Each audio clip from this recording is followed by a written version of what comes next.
Elle va prendre 5 brebis toutes préparées, 5 mesures de grains rôtis, 100 gâteaux au raisin secs et 200 aux figues sèches.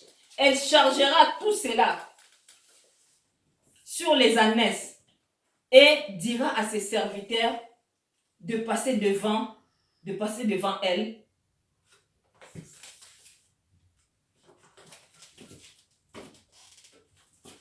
Elle va dire à ses serviteurs de passer devant elle.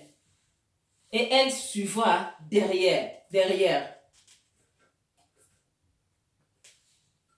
Elle va à la rencontre de David. Lorsque cette femme Abigail aperçut David de loin, elle a descendu rapidement de l'ânesse et tomba sur son visage devant lui. Alléluia. Amen. Et se prosterna contre terre. Vous me suivez sur la ligne? Amen. Ah, gloire à Jésus. Puis se jeta à ses pieds. Elle dit à David, c'est ma faute. Est-ce que c'était sa faute? Cette femme a pris la place de son mari. Elle dit à David, c'était ma faute. Pourquoi? Parce qu'elle ne veut pas que David puisse aller détruire, tuer les gens là-bas. Elle dit, oh, mon Seigneur, c'est ma faute, mon Seigneur.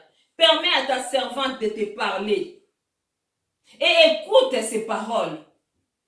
Quant à moi, ta servante, je n'ai pas vu les hommes que toi, mon Seigneur, tu avais envoyés.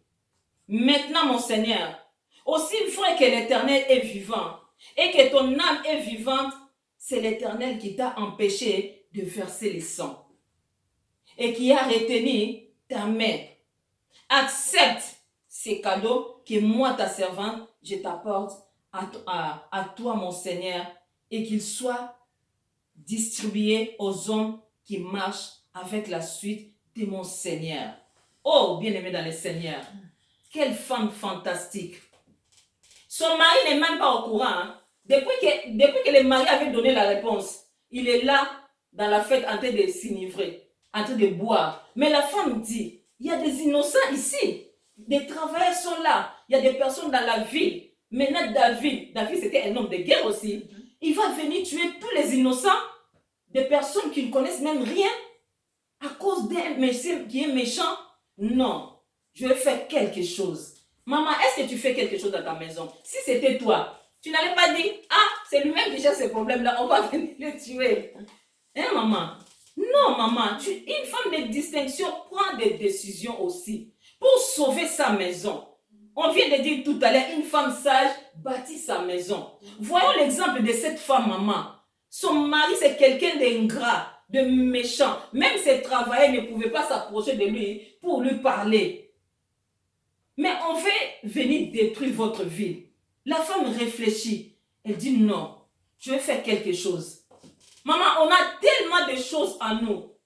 Ne te sous-estime pas. Amen. Tu peux faire quelque chose. Tu peux changer des situations. Amen. Alléluia. Amen. Cette femme a pris la résolution. On est venu lui dire que David avait besoin de ça et de ça. Cette femme a rassemblé tout ce que David avait besoin. Elle est partie avec ses serviteurs. Elle a dit à ses serviteurs, mettez-vous devant. Je serai derrière vous. Et de loin, cette femme a vu David. Elle a descendu. Il s'est humilié devant David. Et dit, écoute-moi, mon Seigneur, c'était ma faute. Je n'ai pas vu les hommes que tu avais envoyés. Est-ce que c'était sa faute? Est-ce que c'est elle qui avait donné cette réponse à David? Non, mais elle voulait calmer la colère, apaiser les cœurs de David et s'est mise à la place de son mari. Elle a pris l'initiative, elle a pris la décision d'amener tout simplement ce que David avait besoin et de lui parler. La femme continue. Elle dit, pardonne la faute de ta servante. Oh, quelle merveilleuse femme. De plus, David n'est pas entré de... Oh, voilà. Non, je suis pas ici. Pardonne la faute de ta servante. Éternel accordera à mon Seigneur. Le Seigneur là c'est David. C'est la femme maintenant qui parle à David. L'Éternel accordera à mon Seigneur une maison stable.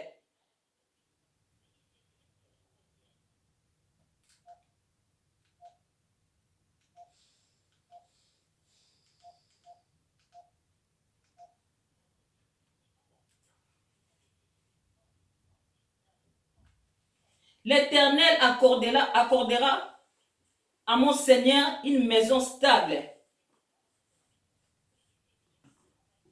Car mon Seigneur soutient les guerres de l'Éternel et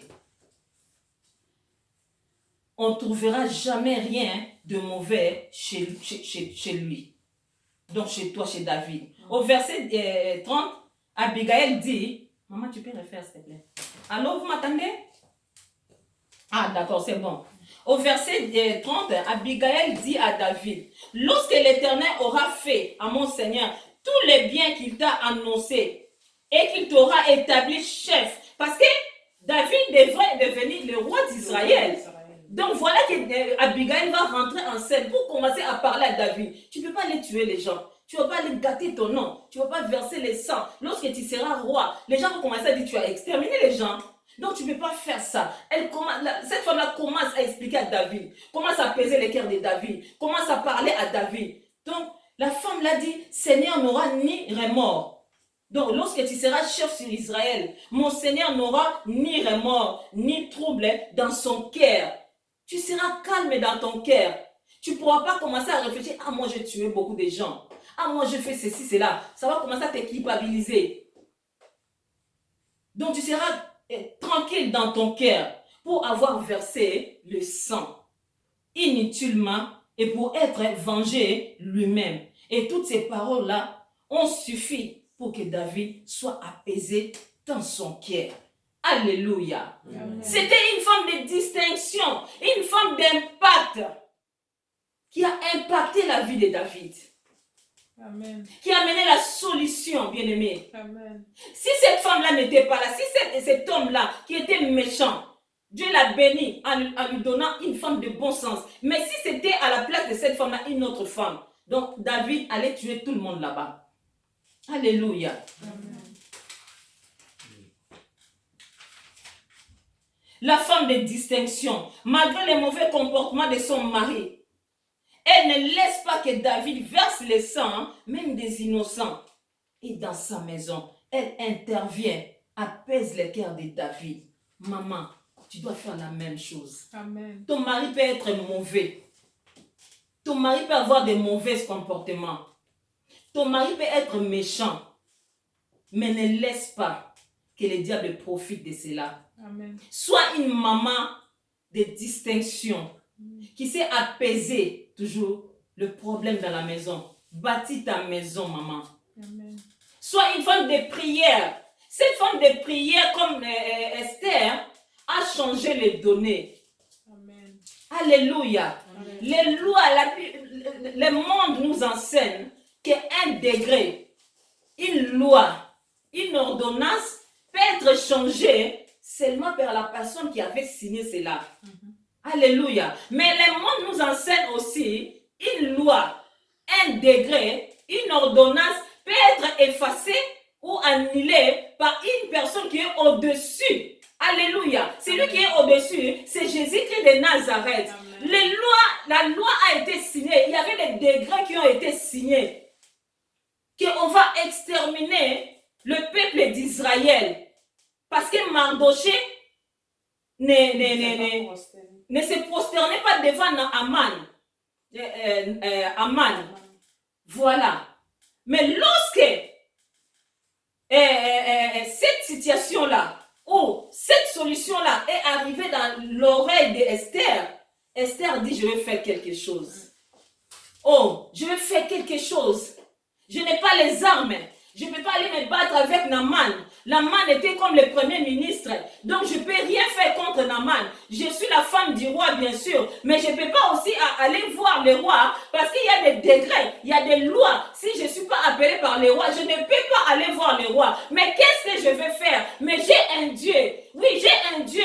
capable de changer ces lois-là. Si seulement si je cherche sa face. Amen. Alléluia. Amen. Et cette femme-là va prendre la décision de rassembler, de dire à son oncle, va rassembler les enfants d'Israël. Moi aussi avec mes servantes, nous allons prier 3 jours sans rien manger ni boire. Et après cela, j'irai voir les rois. S'il faut mourir, j'y mourrai. Alléluia. Mais la Bible nous dit quoi? Lorsque cette femme-là, après 3 jours de la prière, elle est partie voir le roi, de loin même, le roi commence à lui dire, qu'est-ce qu'il y a la reine Esther? S'il s'agit même de la moitié de ma royauté, je te les donnerai. Alléluia. Amen. My God.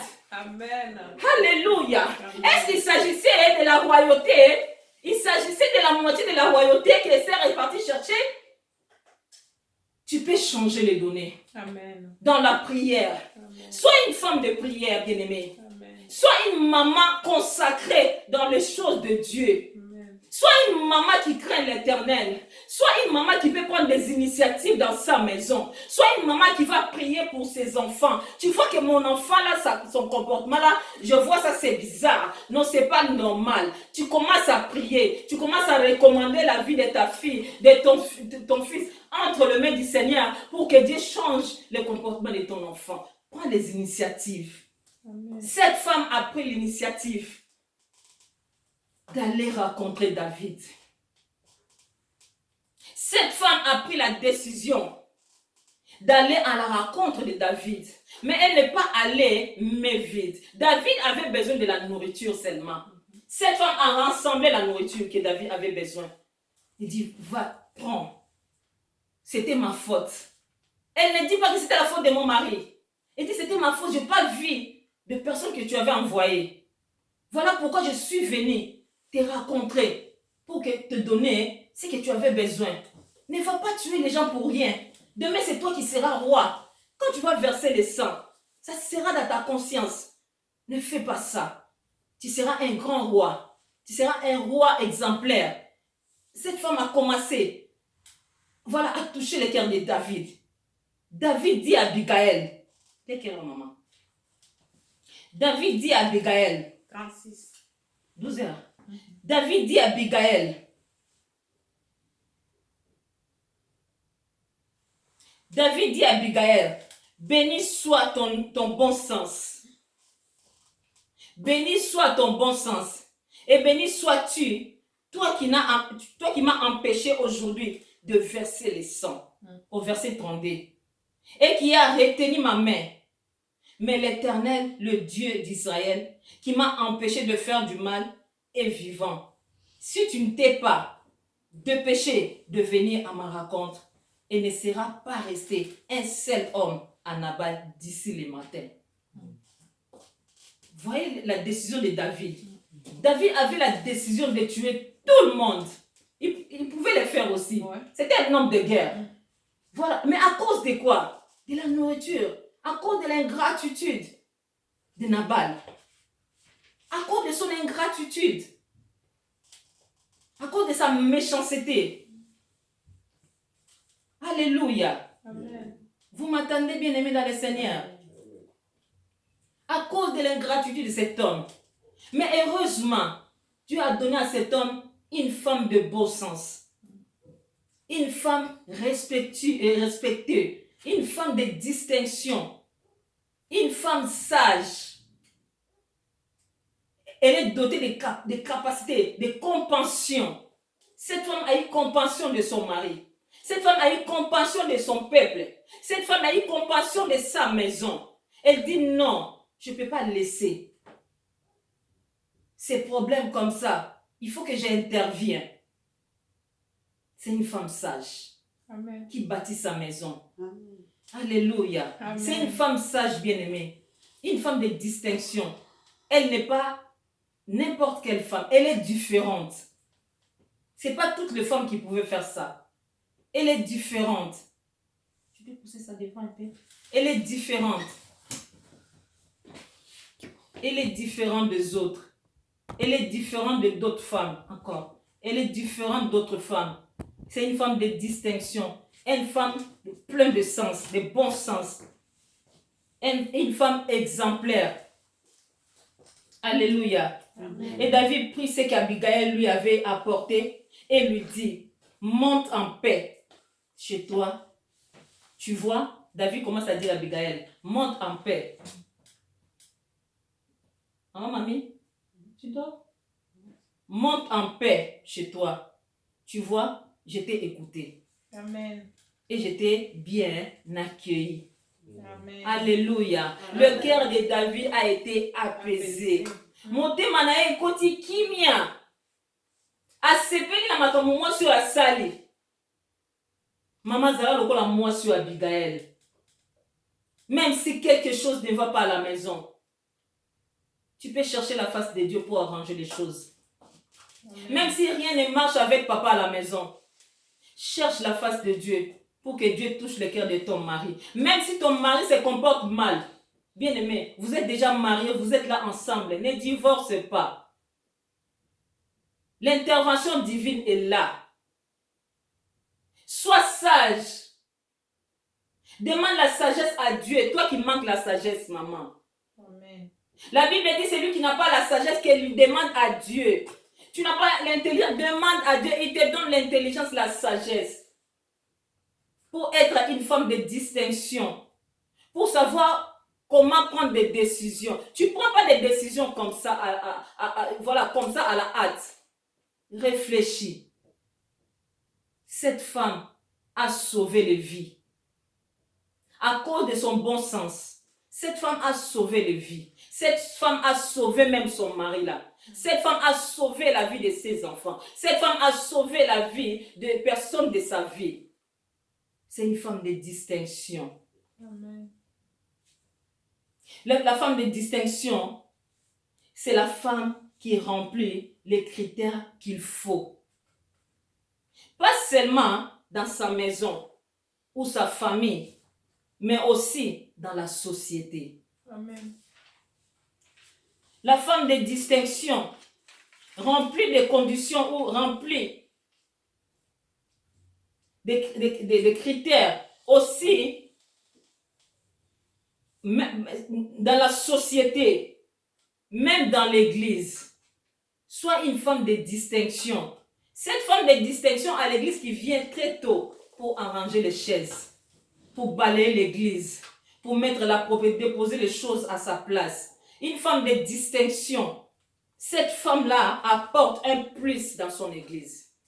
La femme de distinction. Elle est là dans sa maison. Elle commence à réfléchir. Qu'est-ce que je vais faire pour mon église? L'église, c'est l'église de Dieu. Ce n'est pas l'église de quelqu'un. Mais sur ton église, qu'est-ce que je vais faire dans l'église? Je vois qu'à l'église, il n'y a pas de fleurs. Pour embellir l'église, je vais payer de fleurs. Cette femme-là qui dit, non, l'église, il n'y a pas de couleur. Je vais mettre couleur dans l'église. Avec son argent, elle paye couleur, elle fait mettre dans l'église. Elle amène des, je ne sais pas moi, elle paye de l'eau, elle paye de jus, elle amène. Cette femme de distinction apporte toujours un plus là où elle est. Dans son entourage, elle amène la transformation. Tout autour de toi, toi tu es femme de distinction. Au commencement, je dis qu'une femme de distinction, c'est quelqu'un qui craint Dieu.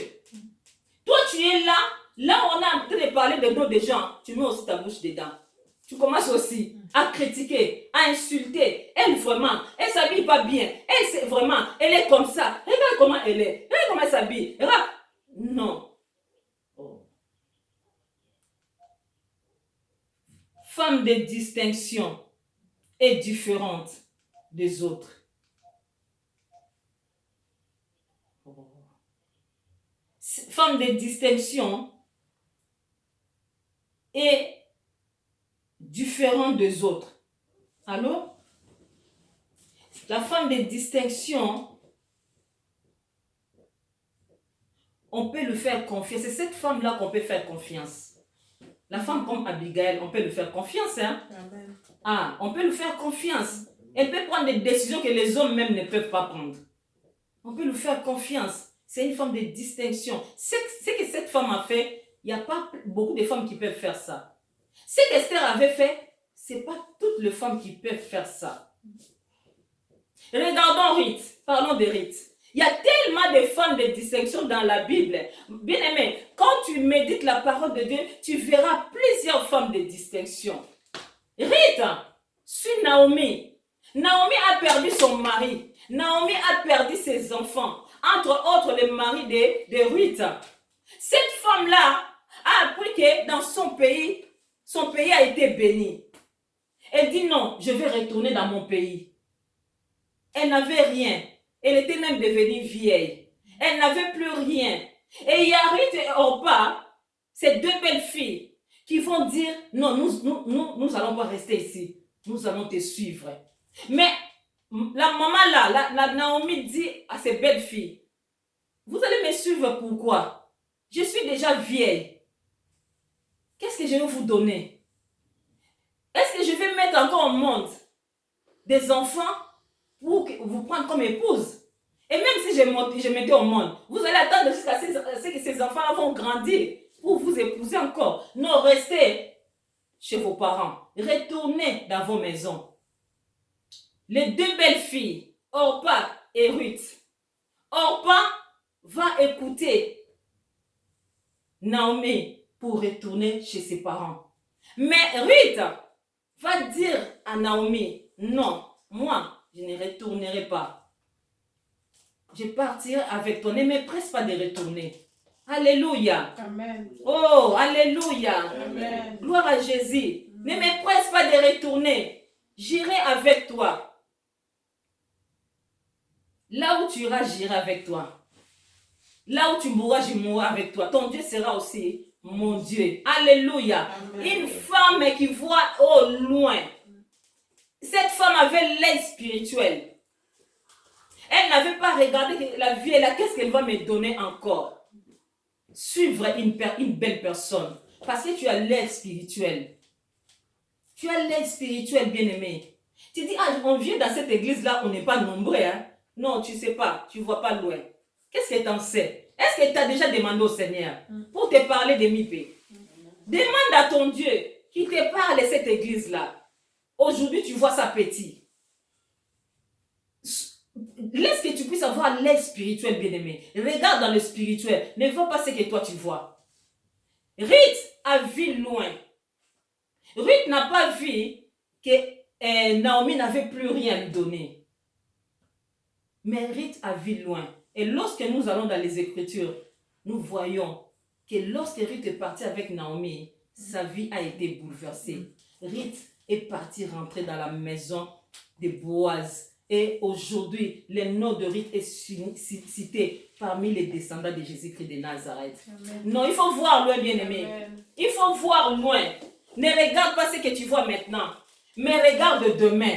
Demain appartient au Seigneur, bien-aimé. Et l'histoire même d'Abigaël, après la mort de son mari, cette femme est devenue la femme de David. Alléluia. Amen. Cette femme a été bénie. Dieu l'a bénie en lui donnant un bon mari, le roi David. Alléluia. Amen. Oh, soyons des femmes de bon sens. Soyons des femmes de distinction, maman. Soyons des femmes qui savent prendre de bonnes décisions. Des femmes qui savent bâtir leur maison.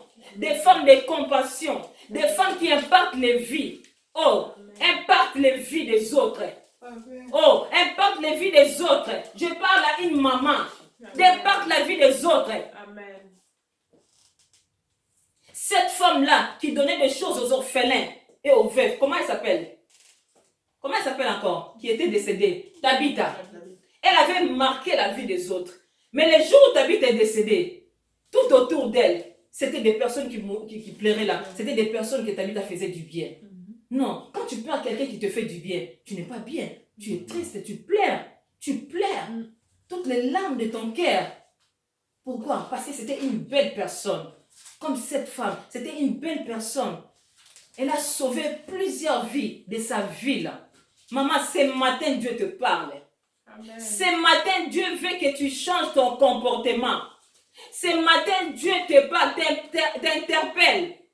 Toi qui es là toujours, quand ton mari fait des choses, tu es là à l'accuser. Tu vas aller parler mal de ton mari ailleurs. Le problème là, c'est dans ta maison. Est-ce que c'est les autres qui vont changer la vie de ton mari? Mais il y a l'Éternel Dieu des armées qui peut changer ton mari. Amen. Qu'est-ce que tu fais au lieu de prier? Qu'est-ce que tu fais au lieu de chercher la face de Dieu? Qu'est-ce que tu fais au lieu de recommander ton sort à ton Dieu? Parle à ton Dieu. Rentre dans ta chambre, dans les lieux secrets. Commence à parler à Dieu. Commence à recommander ton mari entre les mains du Seigneur. C'est Dieu qui peut changer sa vie. Ce n'est pas les personnes là que tu vas aller raconter qui vont changer sa vie. Sois une femme sage, qui bâtit sa maison. Il y a même des mamans qui parlent mal de leurs enfants à d'autres mamans, qui vont aller commencer à aller parler du mal de leurs enfants. Mon fils là vraiment, ma fille là vraiment, c'est un voleur même, ma fille là même. Donc elle va commencer à aller raconter tout et n'importe quoi au sujet de ses enfants, ses propres enfants. Sois une maman qui s'agenouille pour recommander le sort à l'Éternel. Sois une maman qui sait apaiser les cœurs de son mari. Sois une maman qui peut donner des conseils à son mari. Ton mari peut t'écouter aussi. Tu pries dans les secrets. Tu vas voir ton mari. Tu lui parles. Laisse ce que tu es en train de faire. Qu'est-ce que la parole de Dieu nous dit?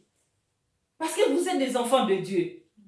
Nos solutions viennent de l'Éternel. Nos solutions viennent de la parole de Dieu. Toi, une femme de distinction, ne sois pas comme d'autres femmes.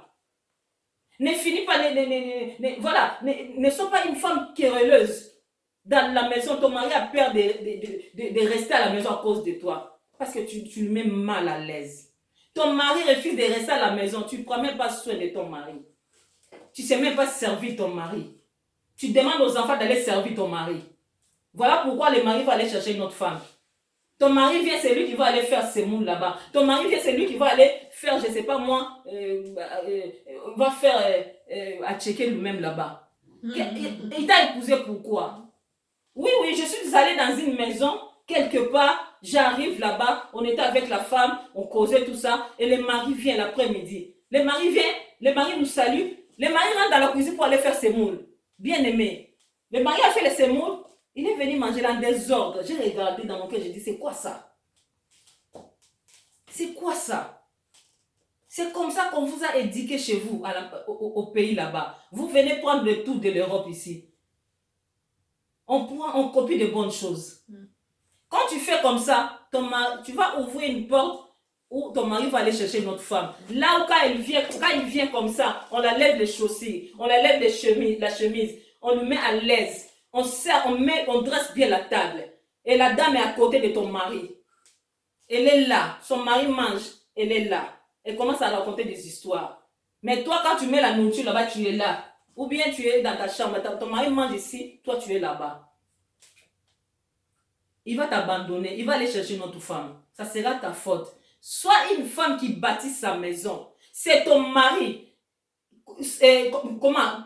Le mari, c'est comme un enfant. Le mari, c'est comme un enfant. Tu mets à la maison, sois propre. Tu sers bien ton mari lorsqu'il vient du travail. Tu parles avec lui, tu lui demandes comment s'était passée sa journée. Tu parles avec ton mari.